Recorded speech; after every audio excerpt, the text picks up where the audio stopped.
today kasi nga, nagkakaroon ng ubo at sipon ngayon. Parang dahil nga sa paiba-iba ang panahon. So, i-share ko to sa inyo. Ito yung ating sodium chloride salinase. So, mga mommy ko, ito yung pinang-i-spray sa ilong ni baby kapag kabarado yung kanyang ilong. So, mga mommy ko, hindi to gamot, pero nakakatulong siya na makabawas or magpaluwag nung baradong ilong ni baby kapag nagkakasipon.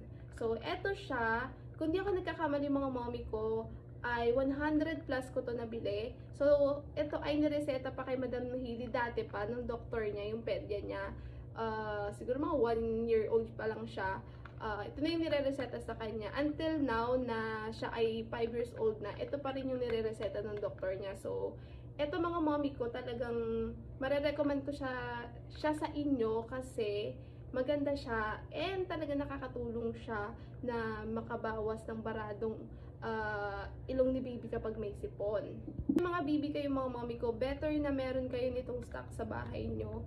And mura lang naman siya mga mommy ko. And pwede nyo rin siya itanong sa mga pedya nyo kung pwede ba siya sa mga baby nyo, lalo na kapag yun nga, nagkakaroon ng emergency na ubo sipon. Kasi kadalasan, diba, yung mga baby kapag kagabi ata sila inaatake ng mga sipon nila. Lalo na ngayon na paiba-iba yung panahon.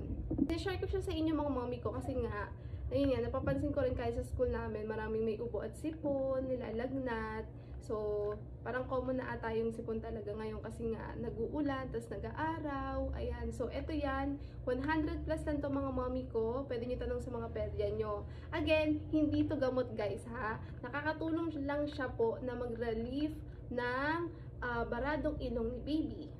Pa siya gamitin mga mommy ko, yung reseta sa amin ni doktor mula noon hanggang ngayon is 4 times a day.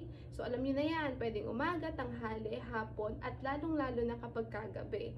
So kapag i-spray niyo siya, wait lang. Itsura niya, so ubos na to ni Madam Hailey, yung isa nasa ref na namin, yung laman talaga nito. So, ito tatapon ko na kasi to. So, ito siya mga mommy. Yan yung itsura niya. Tapos, pag gagamitin nyo pala siya mga mommy ko, ganito lang siya. Tapos, i-spray nyo siya sa ilong ni baby. Tuks, tuks. Yan. Kabila ang ilong. Tag-isa sila. Tapos, dapat malinis pala yung ilong ni baby. So, pasingahin nyo muna yung mga anak nyo bago kayo mag-spray nito. Linisin nyo muna yung ilong. After malinis, i-spray nyo siya. Tuks, tuks. Yon. Tapos after nun, angat nyo lang siya para ma-absorb ni baby. Tapos huwag nyong pasisinga kay baby para ma-absorb niya yung ating gamot. Ganun. Ganyan. Yan yung gagawin natin. Huwag nyo siyang pasisingahin. Mga mommy ko, pag meron mga sipon yung mga baby nyo, ayan, pwede nyo itry ito. Again, paalala ko lang mga mommy ko, ito ay pang remedyo lang po, hindi ito ang gamot. So, kung talaga napapansin nyo malala na yung mga anak nyo, better po na magpa-consult na po kayo sa mga doktor na pinagkakatiwalaan nyo. Kasi nga, syempre, iba-iba naman po yan ng case. So, yung kay Madam Hailey, kadalasan lang talaga is allergy lang naman po. So, ayun na mga mommy ko, try nyo yan.